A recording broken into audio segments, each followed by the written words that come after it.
পদ্মা সেতু rail line, metro rail, elevated expressway, third terminal, Hatirjheel প্রকল্প, Purbachal 300 fit, উড়াল সেতু নির্মাণ, বঙ্গবন্ধু যমুনা সেতু, যমুনা রেল সেতু, সমুদ্র সীমা বিজয়, বঙ্গবন্ধু স্যাটেলাইট, রূপপুর পারমাণবিক বিদ্যুৎ কেন্দ্র, Karnaphuli tunnel, Cox's Bazar rail line, Cox's Bazar আন্তর্জাতিক বিমানবন্দর, ঢাকা ও চট্টগ্রাম এক্সপ্রেসওয়ে, দায়রা বিদ্যুৎ কেন্দ্র, রামপাল বিদ্যুৎ কেন্দ্র, মাথারবাড়ি তাপ বিদ্যুৎ কেন্দ্র, 119টি বিদ্যুৎ কেন্দ্র স্থাপন, পায়রা সমুদ্র বন্দর, 100টি ইকোনমিক জোন, 560টি মডেল মসজিদ, 1681টি মাদ্রাসা ভবন নির্মাণ, কওমি মাদ্রাসার স্বীকৃতি, উন্নয়নশীল দেশের উন্নতিকরণ, রোহিঙ্গাদের আশ্রয়দান, সমস্ত দেশকে রেলওয়ের আওতায় আনার উদ্যোগ, ফ্লাইওভার নির্মাণ, মহাসড়কগুলোকে 4, 6 ও 8 লাইনে উন্নীত করা, এশিয়া হাইওয়ে রোড প্রকল্প, ঘরে ঘরে বিদ্যুৎ, ফ্লাইওভার, নদী ভাঙ্গন রোধ, শ্রমিকের মজুর বৃদ্ধি, বয়স্ক ভাতা, মাতৃত্বকালীন ভাতা, বিধবা ভাতা, মুক্তিযোদ্ধা ভাতা, শিক্ষা ভাতা, প্রতিদ্বন্দ্বী ভাতা, স্বামী পরিত্যক্তদের ভাতা, জেলেদের খাদ্য সহায়তা, ইমামদের ভাতা, বাসস্থান, বৈশাখী ভাতা, ডিজি কার্ড, আরো অজস্র।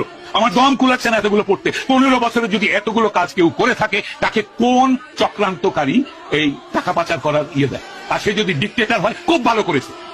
বাংলাদেশের গত 10 মাসে প্রমাণিত যে বাংলাদেশের ডিক্টেটরশিপ না থাকলে যে কোনো মানুষ যে কোনো মানুষকে মব লিঞ্চিং করবে, ধর্মের নামে করবে, হিন্দু বলে করবে, কপালে টিপ পড়েছে বলে করবে, মাথায় হেজাব দেয়নি বলে করবে, মাথায় টুপি পরেনি বলে করবে, মাথায় জটা থাকলে করবে, মাজারে বসে ফকির হলে তাকে মারবে।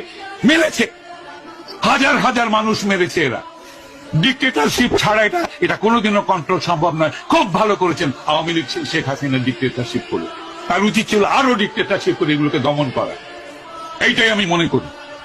বাংলাদেশের মানুষের কপালে গণতন্ত্রের দরকার নেই। যারা জাতির পিতাকে হত্যা করে তার 54 বছর পর তার ভাস্কর্যের মাথায় পেশাব করে, সেই জাতির জন্য স্বাধীনতারও দরকার নাই। এরা পাকিস্তানের গোলাম হোক।